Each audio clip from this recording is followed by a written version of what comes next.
इस वीडियो में हम करेंगे 10th क्लास मैथ की एक्सरसाइज 1.3 के कुछ महत्वपूर्ण प्रश्न।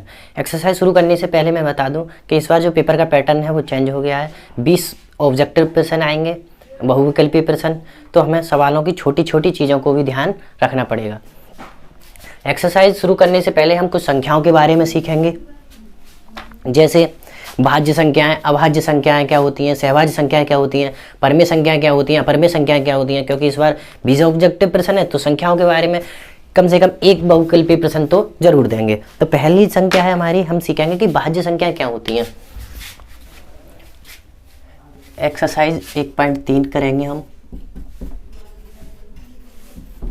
और इसमें सीखेंगे सबसे पहले भाज्य संख्याएं।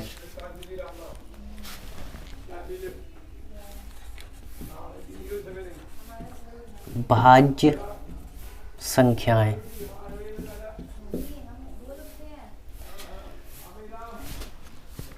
भाज्य संख्या क्या होती हैं? वे संख्याएं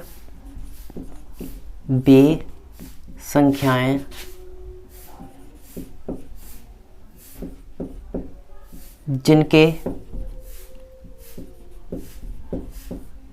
3 या 3 से अधिक गुणनखंड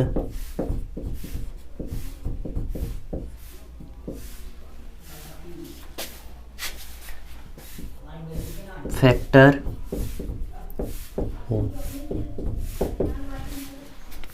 ऐसी संख्याएं जिनके 3 या 3 से अधिक क्या हो, गुणनखंड या फैक्टर हो, वो सब संख्या क्या कहलाती है? हमारी भाज्य संख्या कहलाती है। जैसे आ जाए हमारा 4 के देखो, एक तो स्वयं से कटेगी, एक से कटेगी, 2 से भी कट जाएगी और 4 से भी कट जाएगी। तो इसके 3 या 3 से अधिक ऐसी संख्याएं जिनके 3 या 3 से अधिक गुणनखंड हो या फैक्टर हो, वो क्या कहलाती है? हमारी भाज्य संख्या कहलाती है। जैसे 4 है, 6 है, 8, 9, 10, 12 ... इन्फिनिट तक। ऐसी संख्याएं, वे संख्याएं जिनके 3 या 3 से अधिक गुणनखंड हो, वो कैसी संख्या कहलाएंगी? भाज्य संख्याएं। इसके बाद सीखेंगे हम अभाज्य संख्याएं कौन कौन सी होती हैं। अभाज्य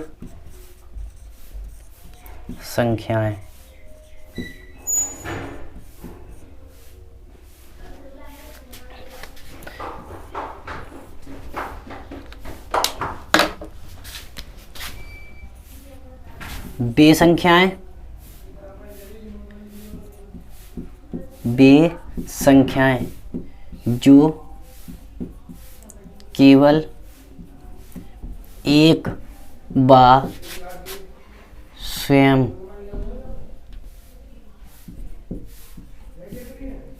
से विभाजित हो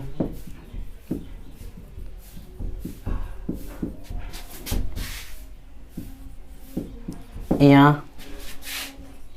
जिनके केवल 2 गुणनखंड हो।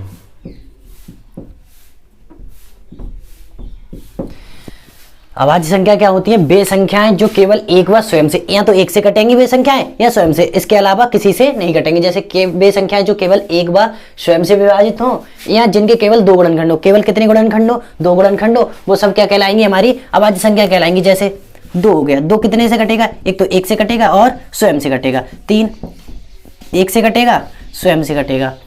5 1 से कटेगा और स्वयं से कटेगा। 7 1 से कटेगा, स्वयं से कटेगा।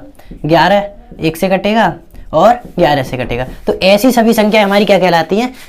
अभाज्य संख्या कहलाती है। वे संख्याएं जो केवल एक बार स्वयं से विभाजित हैं या जिनके केवल 2 गुणनखंड हैं। तो 2 है, 3 है, 5 है, 7 है, 11 है, ये सब हमारी कैसी संख्याएं?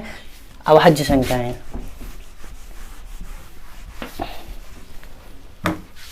2, 3, 5, 7, 11, 13। ठीक है, ऐसे ही क्रम में क्या। अब बात आती है हमारी सहभाज्य संख्याओं की। कौन सी संख्याएं? सहभाज्य संख्याएं।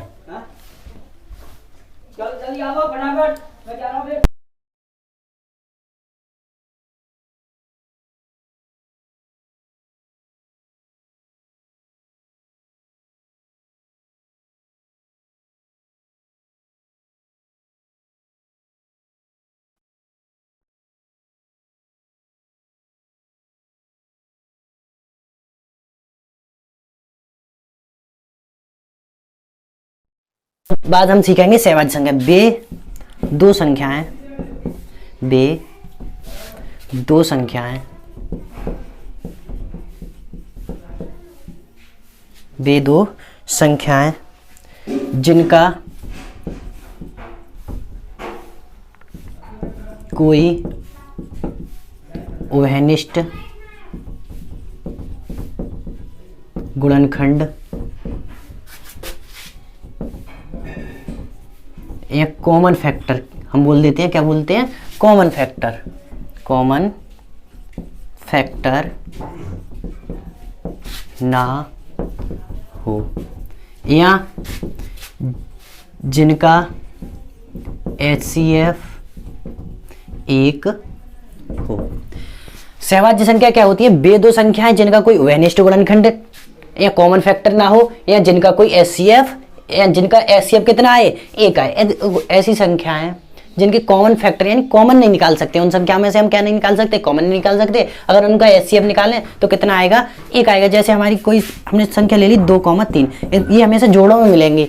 जो सहवाची संख्या होती है वो किस में होती है, जोड़ों में। दो संख्याएं पूछेंगे आपसे कि ये सहवाची संख्या है या नहीं है। पिछले बार पेपरों में पूछा गया था कि सहवाची संख्या है या नहीं है। तो सहवाची संख्या क्या होती है, जिनका एक या तो HCF कितना होगा, एक होगा, या इनमें से कोई कॉमन नहीं निकाल सकते। ये जो होता है वो सबसे छोटी संख्या होती है, यानी इससे छोटा रूप इसका और नहीं हो सकता। जैसे 2,3 है, किसी से विभाज्य नहीं होगा, इससे में कॉमन नहीं लिया जा सकता। 3,5 है, 7,13 है, ये सब संख्या हमारी क्या है, सहवाची संख्या। जैसे आ जाए 15,3, ये सहवाची संख्या नहीं है। क्यों नहीं है? क्योंकि 3 पंजे 15, इसका और छोटा रूप क्या आ गया, 5/1। ऐसे ही 7/9 आ जाए तो ये सहवाची संख्या है, क्योंकि इसको और ज़्यादा छोटा नहीं कर सकते। तो ऐसी संख्या जिनको और ज़्यादा छोटा रूप में नहीं लिख सकते, या जिनके कॉमन फैक्टर नहीं निकाले जा सकते, जिनका HCF कितना हो, एक हो, वो सब संख्या हमारी क्या कहलाती हैं, सहवाची संख्या कहलाती हैं। इसके बाद हम सीखेंगे परमेय संख्याएं।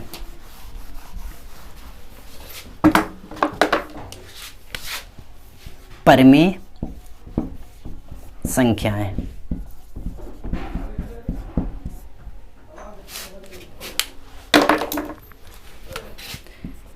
ऐसी संख्याएं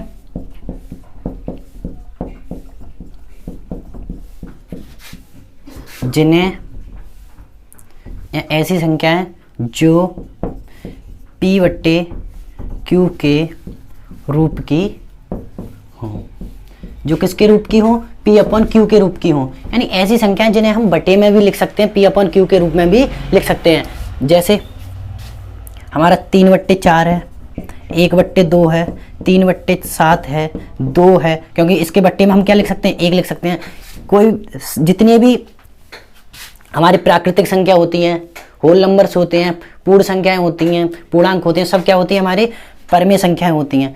7 आ जाए केवल, या 0 आ जाए, ये सब हमारी क्या है, परमेय संख्या है। और भी परमेय संख्याएं होती हैं, जैसे जो शांत संख्याएं होती है, जैसे 0.4 या 0.323232। ऐसी संख्याएं हैं जो बार बार रिपीट हो रही हैं, वो सब हमारी कैसी संख्या है, परमेय संख्या। जैसे ये तो हमारी परमेय संख्या है जो बट्टे के रूप में लिखी जा सकते हैं, ये भी हमारी सब क्या है, परमेय संख्या, क्योंकि इनके बट्टे में हम क्या लिख सकते हैं, 1। ऐसी संख्या जैसे हमने 5 को भाग दिया, 5 से भाग दिया 4 को, 0 लगाया, दशमलव लगाया, 0 बढ़ाया, 5×8 40, 5×8 40। अब ये शांत हो गई। ऐसी संख्याएं जिनके दशमलव प्रसार कैसे हो, शांत हो। दशमलव प्रसार कैसे हो, शांत हो। वो सब संख्या क्या, कौन सी होती हैं, परमेय संख्याएं। ऐसी संख्याएं जो बार बार रिपीट हो रही हैं, वो सभी संख्या हम क्या है, हमारी परमेय संख्या, क्योंकि हम उन्हें बटे के रूप में लिख सकते हैं। इसके बाद आया हमारा अपरमेय संख्याएं। अपरमेय संख्याएं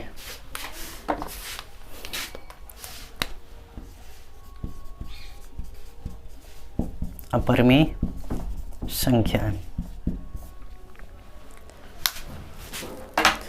बे संख्याएं इसके बिल्कुल अपोजिट होती हैं। बे संख्याएं ऐसी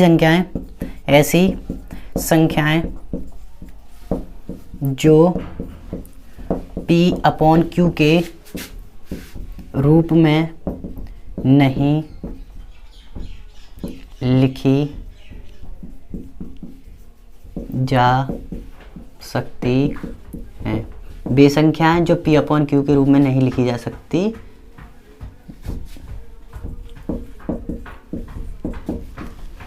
तो ऐसी संख्याएं जो पी अपॉन क्यू के रूप में नहीं लिखी जा सकती हैं, वो सब संख्या कैसी होंगी, हमारी अपरिमेय संख्याएं होंगी। जैसे √3 है, √2 है, √5 है। ऐसी संख्या जो पूर्ण संख्या नहीं होती है, जैसे पूर्ण वर्ग संख्या नहीं होती है, ऐसी संख्या जो पूर्ण वर्ग संख्या नहीं होती है वो सब कैसी होती है, हमारी अपरिमेय संख्या, यानी जो रूट में से बाहर नहीं निकाली जा सकती। जैसे यहाँ जिनके दशमलव प्रसार कैसे हो, शांत ना हो, जैसे 0.1 2 3 4 5 3 2 1 3 4 5, जो बार बार जिनके दशमलव प्रसार कैसे हो, शांत ना हो, वो सब संख्या हमारी क्या होंगी, अपरिमेय संख्या होंगी। तो अपरिमेय संख्या ऐसी संख्या जो पी अपॉन क्यू के रूप में नहीं लिखी जा सकती हैं। जैसे रूट वाली जितनी भी संख्याएं हमारी जो रूट से बाहर नहीं आ सकती, वो सब क्या है, हमारी अपरिमेय संख्याएं हैं।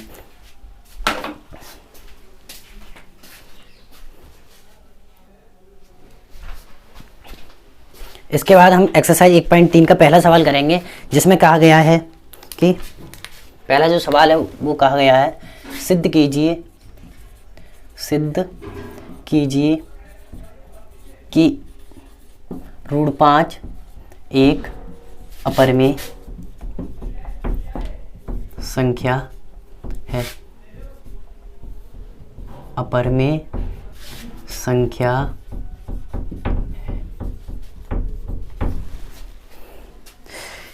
यहाँ से इस एक्सरसाइज से जरूर सवाल फंसेगा, चाहे वो संख्या के बारे में पूछे या सिद्ध करवाए कि सिद्ध कीजिए कि √5 एक अपरिमेय संख्या है। देखो हमने अभी परिमेय और अपरिमेय संख्या सीखी थी, परिमेय कौन सी होती है, अपरिमेय कौन सी होती है। तो जो रूट वाली जो संख्या होती है वो सब कैसी संख्या होती है, अपरिमेय। इन्होंने दिया है कि √5 एक अपरिमेय संख्या है, लेकिन हमें सिद्ध करके दिखाना है कि √5 एक अपरिमेय संख्या है, तो कैसे है। ठीक है, तो हम क्या करेंगे, बिल्कुल इसके अपोजिट मान लेंगे कि माना √5 एक कैसी संख्या है, परिमेय संख्या है। माना √5 एक परिमेय संख्या है। √5 कैसी संख्या है, परिमेय संख्या है। जब ये परिमेय संख्या है तो हमने सीखा था कि जो परिमेय संख्या होती है उन्हें हम बटे के रूप में लिख सकते हैं, पी अपॉन क्यू के रूप में लिख सकते हैं। तो √5 को हम कैसे लिख सकते हैं, √5 बराबर पी अपॉन क्यू, जहां P और Q एक सहभाज्य संख्या है। Q सहभाज्य संख्याएं हैं।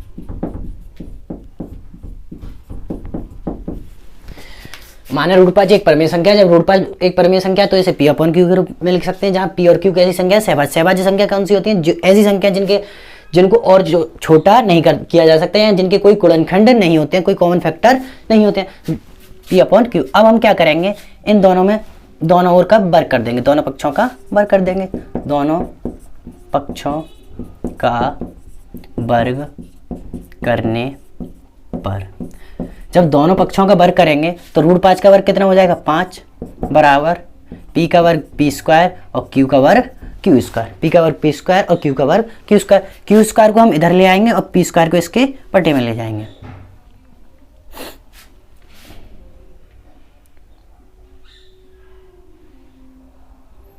Q² P² बट्टे 5। हमने क्या किया, Q² को बराबर में पहुंचा दिया और 5 को P के बट्टे में ले आए। अब यहाँ देखेंगे हम कि जो P² है वो किसके भाग में है, 5 जो P² के भाग में है, यानी यहाँ P² को 5 से भाग हो रही है। तो हम लिखेंगे यहाँ P² 5 से विभाज्य है, या P² 5 से भाग दिया जा रहा है, P² 5 से विभाज्य है। जब P² 5 से विभाज्य है तो P भी 5 से विभाज्य होगा। जैसे कोई संख्या है 25 का वर्ग, यदि 25 के वर्ग में 5 से भाग जा रही है तो 25 में भी किससे जाएगी भाग, 5 से जाएगी। तो हम यहाँ लिखेंगे यहाँ P² 5 से विभाज्य, तो P भी 5 से विभाज्य होगा। विभाज्य होगा। पी भी क्या होगा, 5 से विभाज्य होगा। जब यहाँ हम देख रहे हैं कि पी स्क्वायर से जब 5 को भाग लगाया है तो क्यू स्क्वायर आया है, पी स्क्वायर से 5 से भाग लगाया है तो क्यू स्क्वायर आया है। अगर हम पी को 5 से भाज्य लगाएंगे तो कोई और संख्या आएगी। हम मान ले रहे हैं तो पी को अगर हम 5 से भाग लगाएं, पी को 5 से भाग लगाएं तो आर आ रहा है। पी को 5 से भाग लगाएं तो कितना आ रहा है, आर। तो पी का जो मान है वो समीकरण नंबर 1 में रखेंगे। पी का जो मान है, आर का जो मान है वो कहाँ रखेंगे, समीकरण नंबर 1 में। यहां से 5 इधर पहुंच जाएंगे तो पी बराबर हमारा आ जाएगा 5 आर। पी बराबर कितना आ गया, 5। मान देखो यहाँ पी स्क्वायर को किससे भाग लगा रहे हैं, पी स्क्वायर को यहाँ 5 से भाग लगा रहे हैं तो क्यू स्क्वायर आ रहा है। अगर हम मान ले रहे हैं पी को अगर हम भाग लगा रहे हैं तो 5 से नई संख्या आएगी, जो नई संख्या है वो आर आ रही है। नई संख्या क्या आ रही है, अगर 5 को पी से भाग लगा रहे हैं तो नई संख्या आ रही है आर। 5 बराबर में लेके जाएंगे तो पी बराबर हो जाएगा हमारा 5 आर। इसको बना देंगे हम समीकरण नंबर 1। पी का मान समीकरण 1 में रखने पर, पी का मान समीकरण 1 में रखने पर, जब पी का मान समीकरण 1 में रखा तो क्यू स्क्वायर बराबर 5 का वर्ग हो जाएगा, यहाँ 5 आर का वर्ग बट्टे 5। क्यू स्क्वायर बराबर 25 आर का स्क्वायर बट्टे 5, 5 25। यहाँ हो जाएगा हमारा क्यू स्क्वायर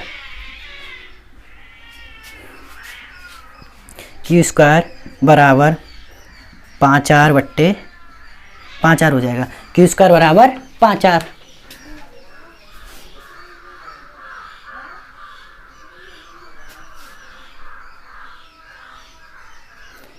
ये हो गया हमारा क्यू स्क्वायर बराबर 5 आर। इधर कर लेते हैं। अब 5 आर क्यू स्क्वायर के बट्टे में लाएंगे तो हो जाएगा हमारा क्यू स्क्वायर बट्टे 5 बराबर आर। अब हम यहाँ क्या देखते हैं कि यहाँ क्यू भी किसके बट्टे, क्यू के बट्टे में क्या है, 5, यानी क्यू स्क्वायर भी 5 से विभाज्य है। यहाँ क्यू स्क्वायर 5 से विभाज्य है तो क्यू भी 5 से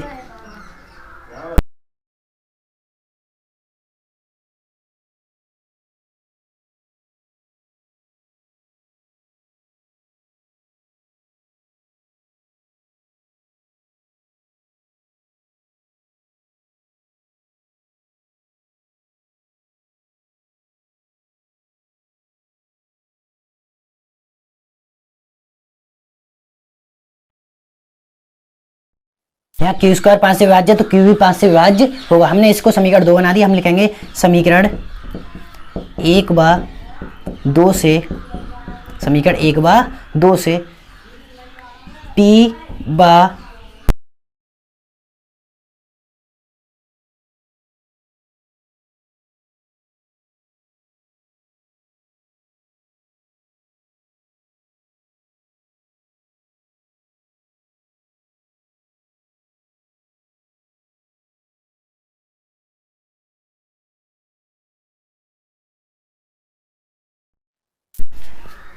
यहाँ क्यू स्क्वायर 5 से विभाज्य तो क्यू भी 5 से विभाज्य होगा। समीकरण 1/2 से हमने क्या देखा कि पी व क्यू का एक उभयनिष्ठ गुणनखंड 5 आया है। कितना आया है, 5 है। एक उभयनिष्ठ गुणनखंड कितना है इसका, 5 है। लेकिन हमने क्या माना था कि पी और क्यू सहभाज्य संख्याएं, इनके कोई उभयनिष्ठ गुणनखंड नहीं आएंगे। लेकिन यहाँ पी और क्यू के एक उभयनिष्ठ गुणनखंड कितना आया है, 5 आया है। ये ऐसा क्यों हुआ, क्योंकि जो हमारी कल्पना थी वो हमने गलत कर ली थी। क्योंकि हमने इसके बिल्कुल उल्टा माना था कि हमने क्या कल्पना की थी, परिमेय संख्या है। लेकिन हमारा यहाँ क्या हो गया, गलत सिद्ध हो गया। जब ये हमने कल्पना गलत की है तो ये परिमेय संख्या नहीं होगी। तो हम लिख देंगे अतः ये एक परिमेय संख्या है। यहाँ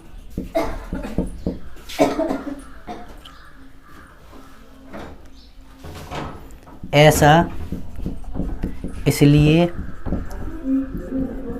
हुआ क्योंकि हमारी कल्पना गलत थी, अतः √5 एक अपरिमेय संख्या है।